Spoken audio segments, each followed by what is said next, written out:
Hello and welcome to another edition of the Father and Son Pastime podcast. I'm Patrick. I'm Kevin. That's my dad. How are you? We at our second to last all-time Dream Team analysis of the 30 MLB franchises. Today's features the Los Angeles Angels, the team of many names. Yes. The California Angels, the LA Angels of Anaheim. Geographically challenged. Yes, the constant name changing, but still a great franchise of about 60 years. Yeah. This has got a lot of history.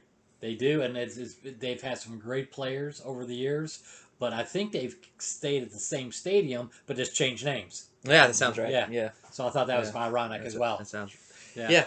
Plus, you get Disneyland in the background. You get some fireworks every night. So nothing wrong with that at all. Yeah. We are from Maryland, so we have not been to your ballpark. Of course, it's our little father and son journey to try to get to all ballparks. But for now, during 2020, we are doing the analysis of each MLB's Dream Team, our sort of perspective, our opinion, our hopefully educated opinion.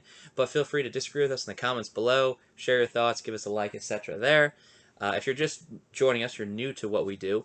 You have to have at least 3 years of team service time to be eligible on this list, and obviously be on the or known for playing that position to be on the list. You can't just put Mike Trout at second base because you need a Mike Trout in your infield. Nope. He's got to go play the outfield. He could probably play second base. Yeah, probably could. He is Mike Trout. Yeah. So just got to keep that in mind. We kind of ping pong back and forth. We choose every position player, a starter, a reliever, a closer, and we also kind of talk about the manager we want to manage this team, and then we kind of also talk about our favorite logo, kind of a silly way to end each podcast. Yeah, the logo should be interesting. Yeah, they've had a lot of fun. They've had a lot of fun with their logos, I'd say. Yeah. A lot of fun.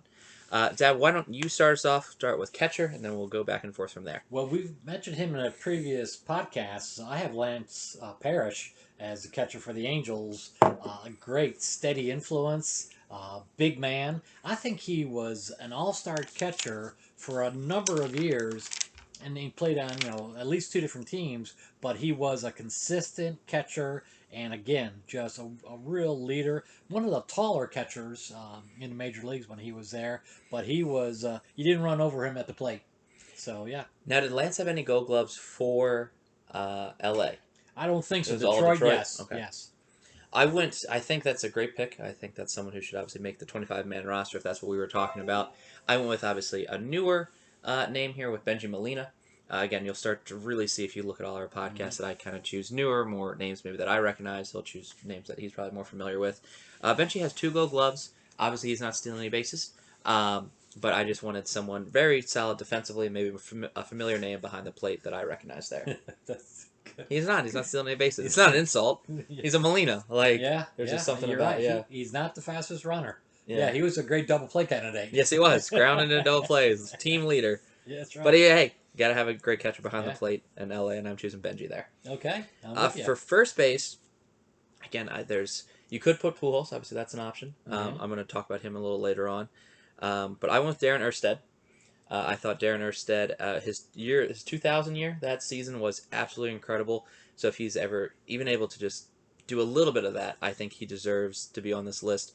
If he's not your starting first baseman, I understand why it'd be Pujols, but maybe it's a conversation as a first off the bench or as a DH. But I'm obviously going to have Pujols as my DH because the age when he came to LA. Well, there's 4 good candidates for first base. There's a lot of great candidates for first base. I had Wally Joyner. Okay. Carews obviously on there too. Yeah, and both were 1 and 1A. Wally Joyner was the face of the franchise for many, many years, by the way. And he was with them when they weren't so good. I just went World Series. I think there's obviously going to be a lot of people in the World Series here so Carew, the slap hitter, always hitting over 300, was one of the big-time free agents back in the day when free agency came into play. But Wally Joyner literally was the guy that people recognize as an Angel, and I think he was an Angel in his entire career, I think. Okay. That sounds right. I don't know Wally played anywhere else. Yeah, so I'm thinking, I have one back and forth of those, but I just think because he was the face of the franchise, I went with Wally. Fun fact: it's my coworker's cousin. Get out. One of our security officers here. Now that you know that, yeah. Wow. I'll tell you about that off the air. Wow. But yeah, we'll talk about that. Hey, our listeners want to know about that. No, we're in Maryland. That's all you get to know there. So we're 0 for 2. We don't have any combination. Usually we have a lot of things in common. Yeah. At this point, our podcasts, our dream teams aren't that different. Let's see if we can get back together on second base. Who do you have for second? Bobby Grich. Great defense. Oh my God. Oriole as well. We Yeah. want to talk about the Baltimore Maryland connections Yeah, here. he was part of the Baby Bird bunch when he first came up with Don Baylor and Terry Crowley and those guys, and that was the early '70s. Bobby Grich was again one of the first free agents that went. He went West Coast and was with the Angels for 10 years. What a solid second baseman. He was Hall of Very good. But again, batted 3 in a lineup for second baseman. That says something. Mm-hmm. Only a few second basemen have done that. Morgan, Sandberg, and Bobby Grich was one of that. But yeah, one of my favorite players, and again, just a steady influence. But yeah, I always liked how Bobby played second base. Probably would have been the Orioles starting second baseman if it hadn't been for Roberto Alomar. Correct. Who it's obviously an easy choice there. Yeah. Okay. Who do you have for shortstop? David Eckstein. Okay, so you kept the 2000s there. Okay. Yeah. Very fun. You know what? A small in stature shortstop, but again, Great Cardinal too. Yeah, I'm gonna come to clutch hitting. He always seemed to come through. Hustler. Stole bases, did small ball really well. Again, a fan favorite. But for somebody who wasn't that big, a Freddie Patek, those kind of guys, I mean, he really played the game well, and he had great range. So I just always liked the way he played. I went Jim Fregosi. I thought he was just a little bit better qualified for the position more than Eckstein, a little bit more power. I think it has a higher average than Eckstein too, but I double-checked me there. I didn't really compare the two. I just thought Jim jumped off the page a little bit more for me. You went old school. I know. You went old school. Yeah, we flip-flopped there. Yeah. For third, I think we'll have the same person, though. Troy Glaus, yes. Again, with that 2000 World Series team, was just incredible. Yeah. Great player for UCLA back in the day, high draft choice. But again, I think his career was shortened due to injuries. But during his prime years, he was very good. And again, an all-star third baseman. And I think was great. He's always in the all-star game. And I always liked the way he played. Power and defense. Big guy. Yeah. Definitely a big guy. Yeah. Now, for left field, I think I will talk about, because I'm sure it's a fun little story. So both our picks are Garret Anderson here. When I was like 8 or 9, probably around this year, the 2000s, honestly, I went to a little baseball game with my dad here at Camden Yards, and we were seated on the left field line. It was third out, pop fly to Garrett, and I'm like, "Hey, Mr. Anderson, Mr. Anderson!" And then he threw it to me pretty far from left field. It wasn't a nice catch on the line. It was just perfect toss, and I caught it. Thank God you hit a glove. It was a little day game too, when day baseball was really popular. I missed that, but yeah. So Garret Anderson has always been a little family favorite of ours, just due to that sort of moment. So if you're watching, Garrett, what are you doing watching our podcast? But thank you, and you should subscribe. And made his day, by the way. Yeah. Remember we walked over the train tracks? We had the big staircase up and down, all that stuff. That was a nice day. But I remember literally when you were trying to get his attention, all that stuff, and it seemed like a millisecond the ball was coming over. And then I looked at you and I was like, "Oh my God, you got a ball!" And it's happened so quickly, and I went, "All right, that's it. No, who cares about the rest of the game? That's the Orioles got highlight. Smoked. The Angels just kind of just took it to him. But yeah, I mean, he made. Do you still have the ball? Yeah, it's on my little kid nightstand back home. Wow. Yeah. I know you're my 1992 nightstand. Yeah. But yeah, thank you, Mr. Anderson. That was very nice of you to do that. For center, I think it's a simple choice here as well. The outfield here, obviously, in LA is just stacked. I think, obviously, the infield's good. Maybe it's not great or Hall of Fame great, but you have just a star-studded outfield. Yeah. Mike Trout, I think the only current player for me on this list, and it should be on everyone's list, I don't see a number 2 here for center. I agree. The only 2 is Torrey Hunter. Yeah, but it's too far. I love Torrey, and I loved him with Detroit, and just a whole bunch of things. I thought he was Minnesota? Great. Yeah. I thought it was great defensively, but I like how he flipped over at Fenway. Yeah, it's unfortunate when you compare people like Torrey Hunter, Jim Edmonds, because that's another option for the Angels. Great defensively. To Trout, I mean, you're not playing. Yeah, Trout has amazing athletic ability. One of the great highlights happened in Baltimore when he skied the fence. And his vertical leap is, probably close to 36. And he went and he robbed a home run. But when I saw the still photograph and how far he was off the ground, that was very impressive. So, again, great athlete. What a steal in the draft by the Angels way back when. I just hope that he gets to the playoffs and World Series one day. Yeah, he deserves a ring. Just like Griffey, but maybe he'll be like Griffey and never get one. That's a shame. 2 great center fielders of my generation. Yeah. You're right. For right, I have what I think is the better arm. That's one thing I will give this man. versus Trout. Even though he doesn't have any Gold Gloves, he should have. But Vladimir Guerrero is a right fielder, Hall of Famer, MVP. I'm talking this man with the Angels and the Expos. Just one of the best right fielders I've ever seen play the game. If you ever see the highlight film of Vad, Yeah. as his friends Yep. used to call him, he had a rifle, and there was, his name was Roberto Clemente, and the ball would be in a corner and all that. He would whirl and fire on the line and nab guys at second and third, and just was so powerful. One of the few players didn't wear batting gloves, and he just was born to hit, and he loved the game. And he played until his late 30s in the outfield. Yeah. His son does like wear batting gloves, though. Yeah. He's a little too cold in Toronto sometimes. But he does wear batting gloves. Yeah. But yeah, this guy is absolutely one of my favorites of my generation. Probably the best right fielder I've been able to see play the game. I think Mookie Betts is like my two in terms of the past 20 years of playing. Yeah. But thinking players we just mentioned, defensively, it is you're not getting a hit in that outfield. Yeah, 5 or 6 Gold Gloves with just the players we mentioned within the last couple of minutes. Yep. That's pretty outstanding. Yeah, I think either Torrey or Jim probably has more Gold Gloves than anyone else, and they're not our starters. Yeah, you're probably right. Isn't that incredible? Yeah, and I think Jim Edmonds does because he would play for 3 teams, and then even when he was in his late 30s playing for the Cubs, he was a great center fielder and made some incredible catches. The reverse dive catches that he would used to do. Yeah, and then the catch that I remember was running up the hill in Houston and caught it over his head running up the hill. Yeah, he was known for that. What the heck? I don't know. He tracked it like a football receiver, Yeah. What an athlete. Who do you have for DH? Well, you know what? I went back and forth.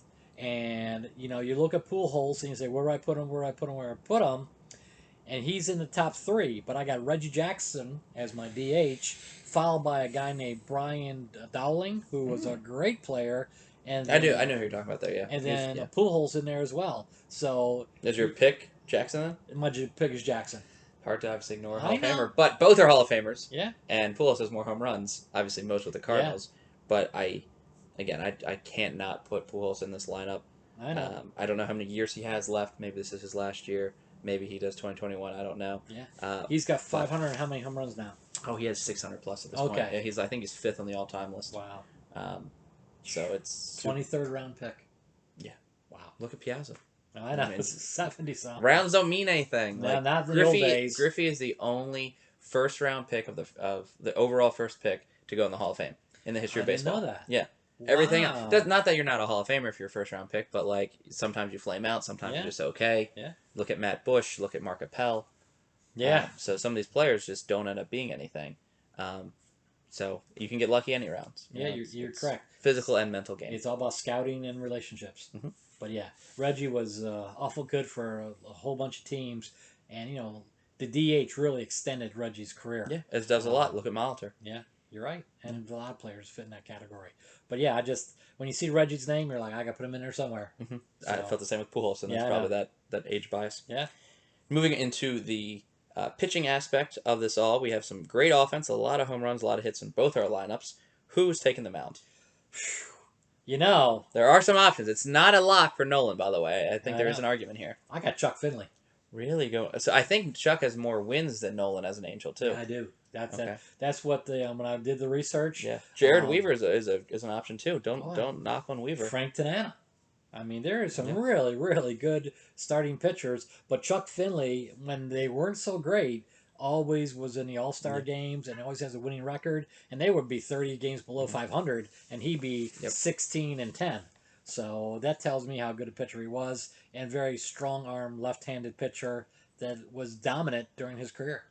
I picked Nolan Ryan. Even though I just said it, you can have an argument. Yeah.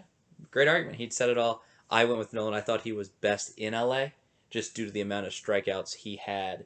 I don't know if I put him on any of my other teams. He had no-hitters with the Angels, I thought. I probably had a bunch of no-hitters. Yeah, he did. But looking at Nolan Ryan's career, I think to someone even in my generation, it may not seem that impressive because his win-loss difference isn't that big. But just the amount of games he threw, the amount of innings he threw, the amount of strikeouts he got, any other pitcher would get injured. This guy is a person that had just worked through it. He pitched deep into his age. I think that is what people really admire and borderline envy about Nolan Ryan, that he was a machine. You might have these players. One of my favorite pitchers in the past 10 years is Ian Kennedy. Ian Kennedy had 21 win season and then next season got injured. Look at Carpenter or look at Holiday or some of these people that had a great year and went deep into the playoffs, but then got themselves hurt and missed a year due to Tommy John or some other surgery. Nolan Ryan is just an incredible force that, again, I think the argument is, how do you take him off the mound? So if you're Nolan Ryan's obviously would be in your starting five, but if it's game 7 or something like that and you're putting Chuck Finley on, Nolan Ryan's going to be on that mound. Yeah. Chuck Finley somehow disappeared. I don't know what happened to Chuck, but Nolan Ryan said, I got the ball. Yeah. But, I don't know if you ever read about Nolan Ryan's program of keeping in shape, but after he would throw 9 innings, he'd go inside and then ride a bike for an hour. And then he was one of the few, him and Tom Seaver really came from the same thought process. If you keep your legs in incredible shape and keep them really flexible and your quadriceps and all that, you're able to pitch longer in the games and everything else. And both of those guys were just Roger Clemens as well. I mean, they were both big on your cardiovascular and strengthening your lower body. But Nolan Ryan, they were always amazed. All the guys were drinking beer and telling stories. Nolan would be in the back riding a bicycle for an hour, and he goes, you just pitch for 3 hours. I'm on the bike for an hour. Incredible. You have to admire his dedication to the game. Yeah. For setup and closer, I think you could honestly flip these two. But I went with Troy Percival, who is the all-time save leader for the Angels. But as my setup guy, and as K-Rod or Francisco Rodriguez as the closer, both these people pitched during my generation. K-Rod was just lights-out dominant. I think he got like 69, 70 saves one year. That dominance, again, if the Angels had that, that's a lot of save opportunities. Just think about that. A lot of close games. And if the Angels didn't have K-Rod those few years, they could easily have turned into losses. So I really think wins saved, games saved, or, obviously like that, I think K-Rod is responsible for more than Percival. You know what? The exact same two I had, but there was another pitcher that was a great setup and then became a closer named Bryan Harvey. Oh yeah, with a Y. Yep. Okay. Yeah. Yep. I remember that. Yep. And he was fantastic with the Angels, and now his son is with the Orioles. Hunter.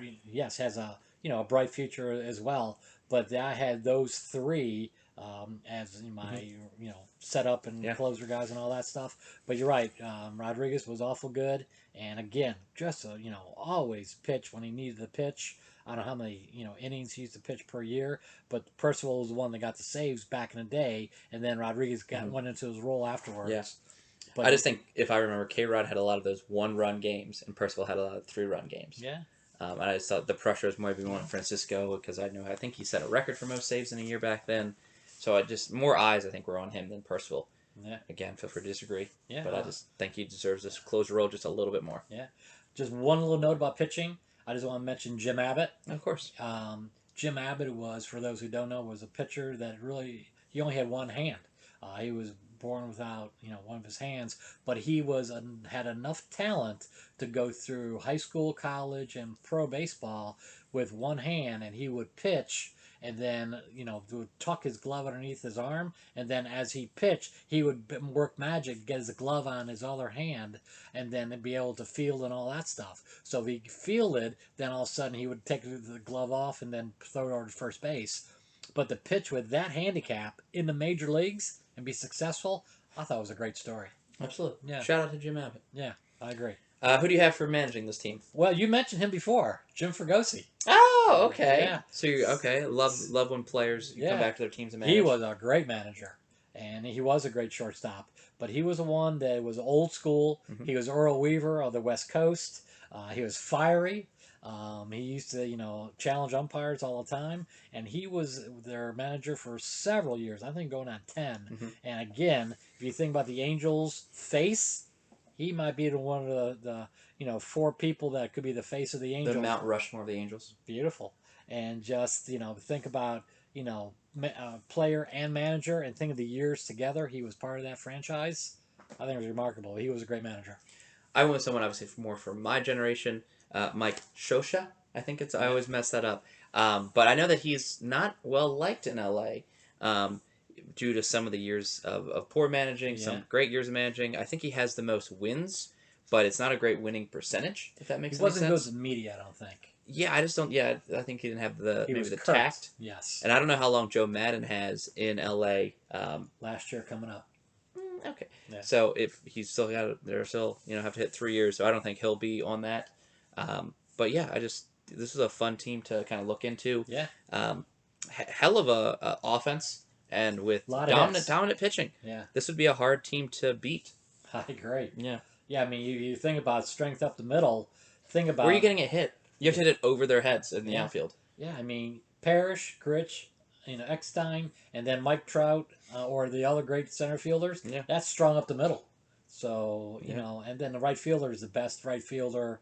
Probably the top 5 right fielders. In modern day baseball, just defensively and offensively. It's a fun team to watch, and a lot of athletic people in that lineup. Yeah, a lot of home runs. Yeah. A lot of Hall of Famers there too. Yeah. Well, thank you for watching. Again, if you'd like to comment, feel free to. We can agree, disagree, engage in debate, whatever you want to. Feel free to give us a like and subscribe. And then we're going to have some more fun content after this season in real life ends, 2020 season ends, as we talk about the 2021 season. So thanks for watching. Thank you.